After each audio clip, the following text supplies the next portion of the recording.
বর্তমানে এই সময়টাতে ট্রেনিংয়ে আছে রিপন মিয়া।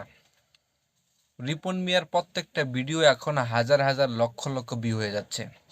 কারণ রিপন মিয়া বাংলাদেশের কন্টেন্ট ক্রিয়েটরদের মধ্যে একটা আগুন ধরায় দিছে। রিপন মিয়ার যে ভিডিওগুলোতে কোনো ভিউ ছিল না, রিপন মিয়ার ভিডিও কেউ দেখতো না, কমেন্ট করতো না, সবাই ট্রল করতো, সেই রিপন মিয়া এখন বাংলার সবচেয়ে জনপ্রিয় কন্টেন্ট ক্রিয়েটর। রিপন মিয়ার ভিডিওতে এখন সবাই জনপ্রিয়তা খুঁজে পেয়েছে।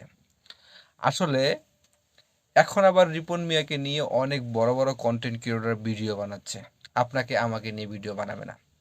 আসলে এখন মানুষ সফলতা বা সফল ব্যক্তিদের পিছনে দৌড়ায়, কেউ যদি ব্যর্থ হয় তার পিছনে কেউ থাকে না।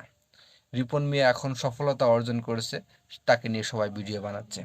আর আপনি আমি যদি সফলতা অর্জন করতে না পারি, তাহলে আপনাকে আর আমায় কেউ কখনো দাম দিবে না। অতএব সফলতা অর্জন করতে হলে অনেক বেশি পরিশ্রম করতে হবে, চাহিদা চাইতে সবচেয়ে বেশি পরিশ্রম করে সফলতার দুয়ারে পৌঁছাইতে হবে।